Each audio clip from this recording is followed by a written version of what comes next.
Halo, selamat malam teman-teman semuanya. Pada malam hari ini, saya dan grup saya akan membahas tentang pengenalan perlindungan terhadap pasar modal. Pasar modal mempunyai peranan yang strategis dalam pembangunan perekonomian di Indonesia, yaitu sebagai salah satu sumber pembiayaan bagi dunia usaha dan wahana investasi bagi masyarakat.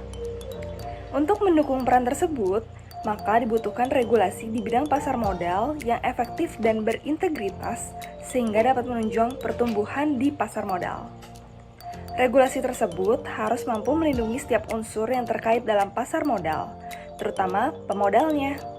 Pemodal akan membutuhkan perlindungan terhadap asetnya, dan perlindungan terhadap aset pemodal akan memberikan rasa aman dan meningkatkan kepercayaan pemodal untuk terus berinvestasi di pasar modal.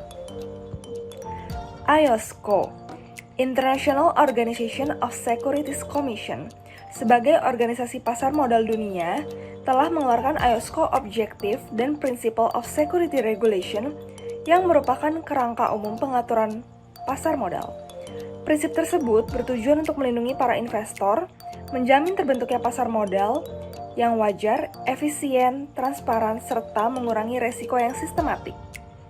Prinsip-prinsip tersebut berkaitan dengan lembaga pengawas, lembaga bursa efek, penegakan hukum, kerjasama di bidang pengaturan emiten dan perusahaan publik, skema investasi kolektif, lembaga intermediasi, serta pasar sekunder. Pembentukan dana perlindungan pemodal merupakan salah satu bentuk dari perlindungan untuk investor yang direkomendasikan oleh IOSCO dan merupakan sesuatu hal yang sudah menjadi best practice pasar modal di berbagai negara. Keberadaan DPP umumnya sudah lazim dilakukan di negara-negara lain dan dikenal sebagai Investor Protection Fund atau Compensation Fund. Sudah banyak negara yang industri pasar modalnya memiliki lembaga Securities Investor Protection Fund dengan berbagai model bisnis yang disesuaikan dengan karakteristik industri pasar modal masing-masing. Salah satunya, Indonesia melalui PT Penyelenggara Program Perlindungan Investor Efek Indonesia atau Indonesian CPEF yang merupakan lembaga penyelenggara dana perlindungan pemodal DPP dan penanganan klaim dari pemodal yang kehilangan asetnya. Berikut terlampir profil Indonesia CPEF di bawah ini. Selanjutnya, sebelum kita membahas terkait dengan perlindungan pemodal di Indonesia, sebaiknya kita membahas dulu terkait dengan faktor-faktor yang menjadi fokus dalam perlindungan pemodal di pasar modal. Yang pertama, ada regulasi OJK. OJK memiliki peran utama dalam mengawasi dan mengatur pasar modal di Indonesia. Mereka mengeluarkan berbagai peraturan untuk melindungi kepentingan pemodal, termasuk aturan terkait dengan transparansi, pengungkapan informasi, dan juga perlindungan terhadap investor. Yang kedua, terkait dengan transparansi dan pengungkapan. Untuk memastikan pemahaman yang jelas bagi para pemodal, perusahaan yang terdaftar di dalam bursa efek diharuskan untuk memberikan informasi yang memadai dan transparan terhadap kinerja keuangan mereka, resiko, dan juga rencana bisnis. Yang ketiga, terkait dengan pendidikan investor. Program pendidikan investor seringkali diluncurkan untuk meningkatkan literasi dan pemahaman investor tentang pasar modal. Hal ini dapat mencakup terkait dengan seminar, pelatihan, dan juga kampanye informasi. Yang keempat, terkait dengan perlindungan hak pemodal. OJK berupaya untuk memastikan bahwa hak-hak pemodal dihormati dan dilindungi.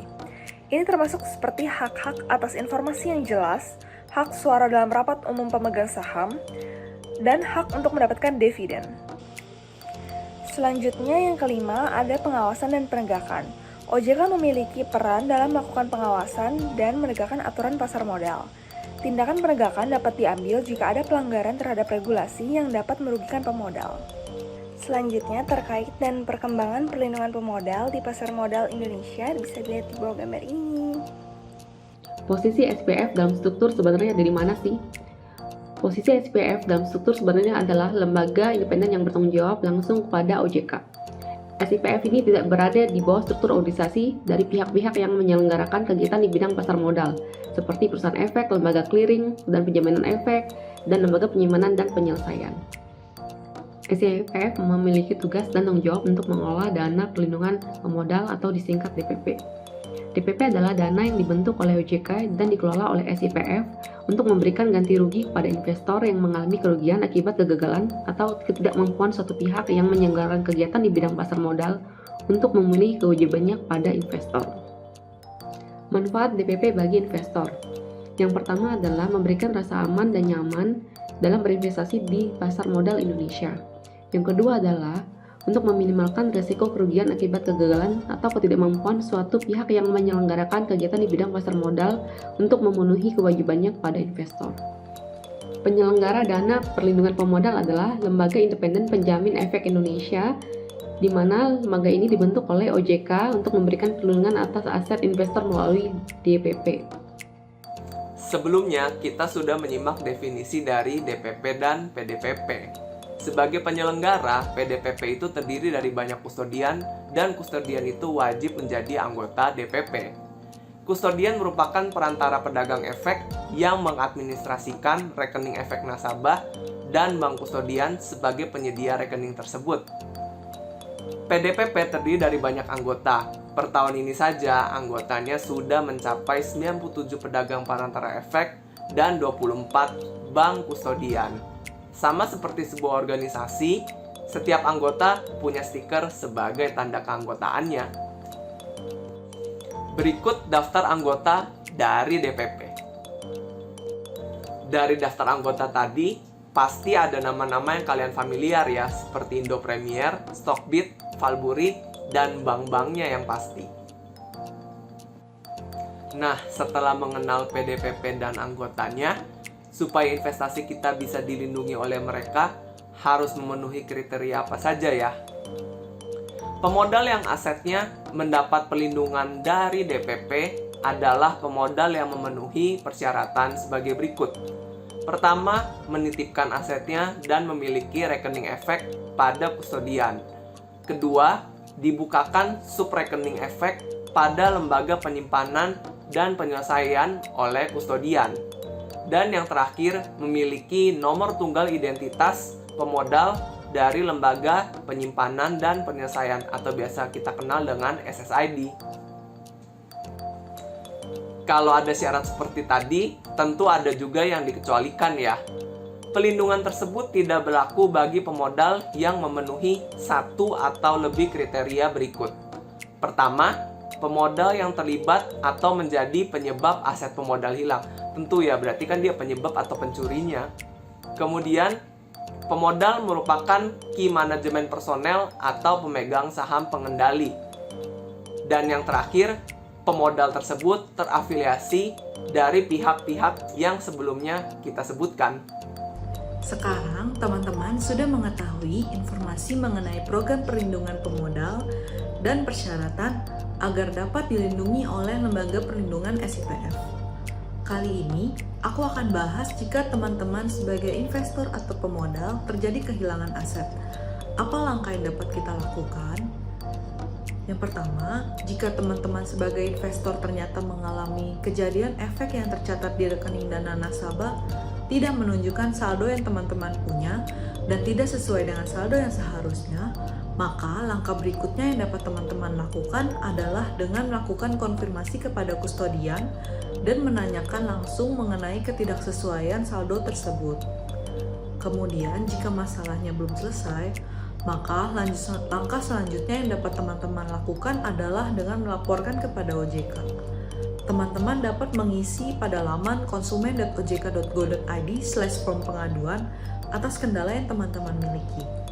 Teman-teman harus menginformasikan identitas pelapor, ringkasan pengaduan, nama pelaku usaha dalam hal ini bank kustodian tempat teman-teman menyimpan efek, produk yang dilaporkan, lokasi kejadian, nominal kerugian, serta dokumen pengaduan yang diperlukan. OJK akan melakukan verifikasi data dan melakukan investigasi atas pengaduan yang teman-teman lakukan. Selain itu, OJK akan menerbitkan pernyataan tertulis bahwa teman-teman mengalami kehilangan aset. Kemudian, OJK akan melakukan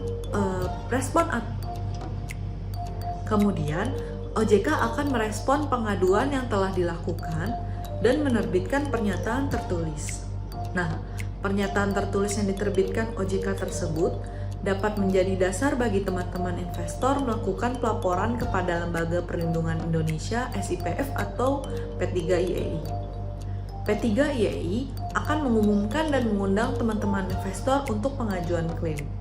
Pengajuan klaim ini nanti akan diumumkan di surat kabar dan media lain termasuk di website. Biasanya, butuh 3 hari kerja setelah P3IEI menerima pernyataan tertulis dari OJK. Lalu dilanjutkan dengan pengajuan klaim yang membutuhkan waktu hingga 30 hari kerja. Dalam proses pengajuan klaim ini, P3IEI juga akan membentuk komite klaim dan tim verifikasi data untuk mencari informasi dan bukti-bukti yang diperlukan dalam proses klaim ini. Pembentukan komite klaim dan tim verifikasi dapat membutuhkan 14 hari kerja setelah mendapatkan pernyataan tertulis dari OJK.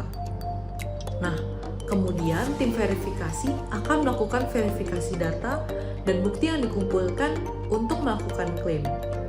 Proses ini dapat mencapai 2 bulan atau 60 hari setelah batas waktu klaim diajukan. Jika klaim disetujui, maka P3IEI akan melakukan pembayaran ganti rugi kepada teman-teman investor yang keberatannya diterima oleh OJK. Total keseluruhan proses ini kurang lebih dapat mencapai 3,5 bulan di luar proses keberatan. Jika ada keberatan dan teman-teman menolak hasil keputusan klaim tadi, maka teman-teman dapat mengajukan proses keberatan kepada OJK. Hasil keputusan ini dapat berakibat 2, yaitu jika ditolak maka teman-teman menerima proses ganti rugi setelah keputusan klaim tadi. Namun, jika diterima, maka akan menerima proses ganti rugi sesuai keputusan OJK. Nah, berapa sih besaran yang dapat teman-teman peroleh? Untuk mencegah terjadi kehilangan, aku punya beberapa tips yang dapat teman-teman terapkan agar investasi tetap aman dan nyaman. Yang pertama, selalu gunakan uang dingin ya. Jangan menggunakan uang yang kita gunakan untuk kehidupan sehari-hari, apalagi menggunakan uang pinjaman. Yang kedua, selalu cek dan recheck kredibilitas perusahaan efek. Apakah perusahaan tersebut ada izin OJK sebagai perantara pedagang efek? Apakah perusahaan ikut keanggotaan? Dan tips terpenting agar tidak terjebak investasi bodong adalah jangan mudah terpengaruh return yang tidak masuk akal dengan cara yang mudah. Ingat karakteristik investasi high risk high return. Teman-teman juga harus selalu lakukan cek rutin atas saldo investasi teman-teman di rekening dana nasabah dan cocokkan rekening tersebut dengan account statement di KSE. Teman-teman dapat mengakses di laman akses.kse.co.id atau dapat mendownload aplikasi KSE yang tersedia. Kemudian, tips berikutnya adalah jaga data pribadi dan jangan menggunakan password yang mudah. Selalu ganti password secara berkala. Ingat juga untuk melakukan diversifikasi aset dan prinsip jangan taruh semua telur di keranjang yang sama. Ketika keranjang bolong, maka seluruh telur tersebut akan jatuh dan pecah. Tips terakhir adalah pelajari ilmu dasar. Selalu perhatikan berita terupdate mengenai pasar modal. Semoga tips ini berguna bagi teman-teman dan dapat teman-teman terapkan.